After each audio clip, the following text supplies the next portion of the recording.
CHAPTER XXVII of History of the World War by Francis March and Richard Beamish. This recording is in the public domain. CHAPTER XXVII Murders and Martyrs. Many examples might be cited to show that the Central Empires were dead to the humanities. There were apparently no limits to the brutality of the German war makers. Among the outstanding deeds of the Teutons that sickened the world was the killing of Miss Edith Cavell, an English nurse working in Belgian hospitals. A shudder of horror circled the world when announcement was formally made that this splendid woman was sentenced to death and murdered by a German firing squad at 2 o'clock on the morning of October 12, 1915.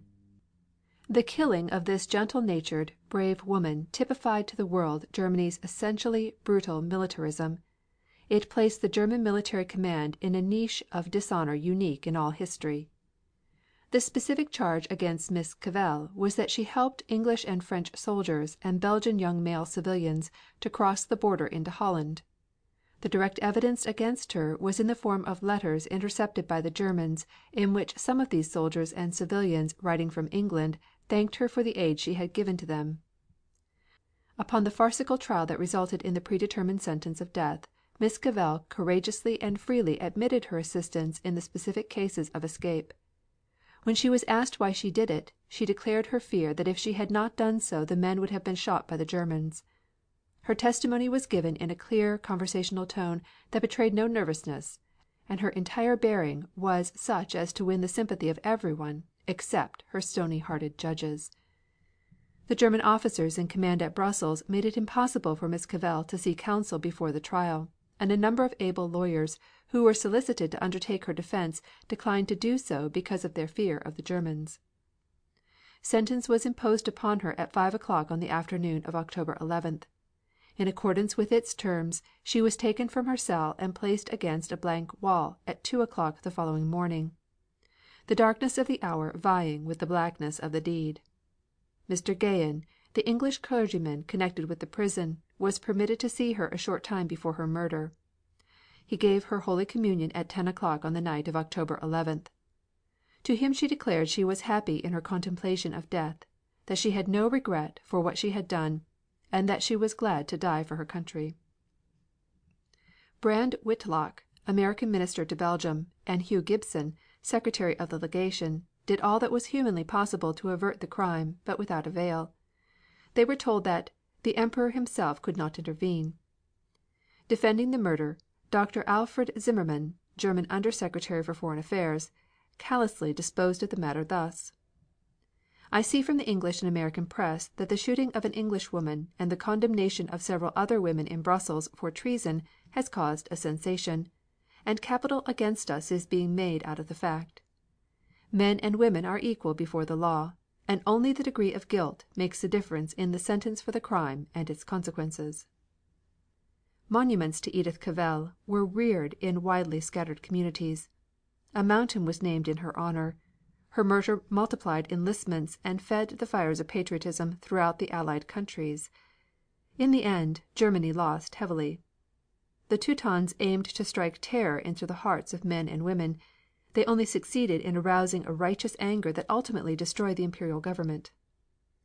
Another instance equally flagrant of the utter callousness of the men who at that time ruled Germany was the murder of Captain Fryatt, a gallant British seaman who had dared to attack the pirates of the underseas. Captain Charles Fryatt was the master of the steamship Brussels, a merchant vessel owned by the Great Eastern Railway. It was captured by the Germans on June 23, 1916. Captain Fryatt was taken to Zeebrugge. A court martial went through the motions of a trial at Berg on July 27th. The charge against Captain Fryatt was that of attempting to ram the German submarine U-33. Mute testimony against Captain Fryatt was a gold watch found upon his person. This carried an inscription testifying that the watch had been presented by the mayor and people of Harwich in recognition of the captain's bravery in attempting to ram a submarine, and his successful escape when the U-boat called upon him to surrender. The prisoners who were captured with Captain Fryatt were sent to the prison camp at Ruhlaben, but Captain Fryatt was condemned to death as a franc tireur. The news of the murder was sent to the world through a German communiqué dated July 28th.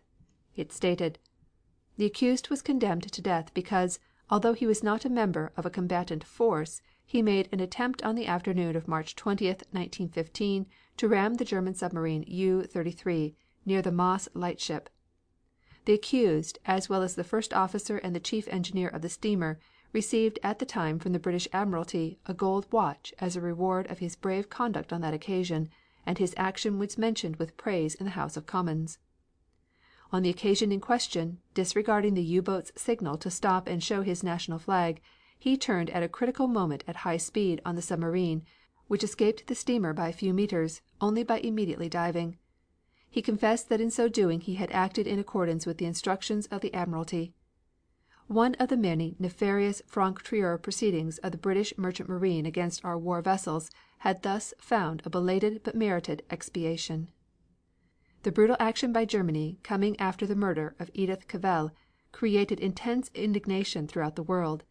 It ranked with the poison gas at Ypres, the Lusitania, the Belgian atrocities, the killing of Edith Cavell, and the unrestricted submarine sinkings, as a factor in arousing the democratic peoples of the world to a fighting pitch.